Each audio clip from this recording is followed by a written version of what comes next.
Buenas noches para todos. A continuación presentaremos el parcial número 2, caso clínico.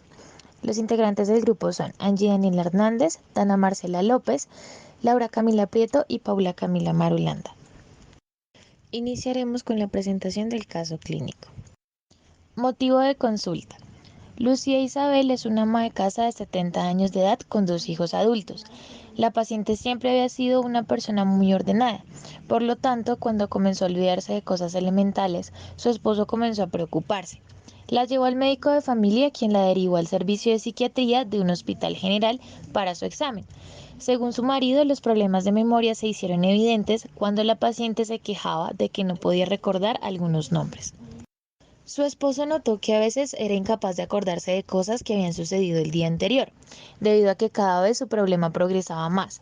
Tenía dificultad para calcular el dinero al ir de compras y a menudo volvía sin las cosas que necesitaba. Siempre había estado orgullosa de su forma de cocinar, pero ahora arruinaba la comida. Cada vez que cocinaba le ponía demasiada sal o no la salaba. Se olvidaba también de apagar la cocina o dejaba el fogón abierto. Durante los 12 meses anteriores a la consulta no había podido hacer las tareas del hogar sin ayuda de su marido. Consultó a su médico familiar varias veces y éste le recetó fármacos neurotróficos sin resultados aparentes. En segundo lugar encontramos los antecedentes. La paciente vivía con su esposo, un maestro jubilado de 72 años. Ella también había sido maestra, pero dejó de ejercer cuando nació su primer hijo y nunca más volvió a trabajar. Su esposo la describió como una persona serena, sociable y jovial. No habían mayores problemas en el matrimonio o con los hijos. Sin embargo, en los meses anteriores a la consulta, su esposa se había vuelto retraída, apática, irritable y un poco recelosa. Adicionalmente, es importante mencionar que el padre de la paciente falleció en una institución para enfermos mentales, en la cual había sido internado a los 75 años por arteriosclerosis. Datos actuales.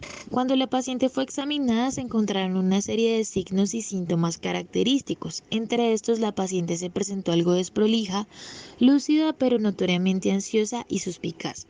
Se encontraba desorientada en tiempo y espacio y solo logró recordar los nombres de sus hijos, pero no sus edades o fechas de nacimiento. Tampoco podía recordar la suya propia ni sabía el nombre del presidente de su país.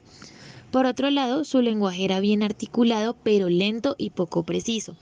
Tenía dificultad para encontrar las palabras apropiadas para expresarse. Adicionalmente se presentaron dificultades cognitivas, puesto que no podía recordar 3 objetos después de un intervalo de 5 minutos. No pudo copiar un cubo y fracasó completamente al copiar la figura del rey. Realizaba cálculos con mucha dificultad y no podía contar hacia atrás. Entendía los refranes solo de manera literal y no podía detectar el error de lógica en la historia del tren. Aquí se le dice al paciente que casi todos los accidentes ocurren en el último vagón, por eso se decidió sacarlo. Era incapaz de advertir la naturaleza de este problema. Además, a la paciente se le realizaron exámenes tanto físicos como neurológicos, los cuales no detectaron anomalías.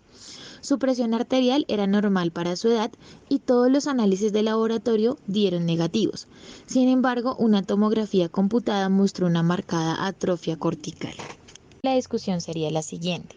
La paciente presenta un deterioro de la memoria y otras habilidades intelectuales suficientes para impedir sus actividades en la vida cotidiana.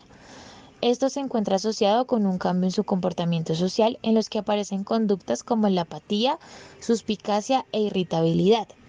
La disminución de la memoria y otras funciones intelectuales ha estado claramente presente durante 6 meses. El inicio ha sido insidioso y comenzó después de los 65 años, con un deterioro progresivo y en ausencia de una causa específica. Es importante mencionar que la conciencia se mantuvo lúcida en todo momento. Created using Powtoon.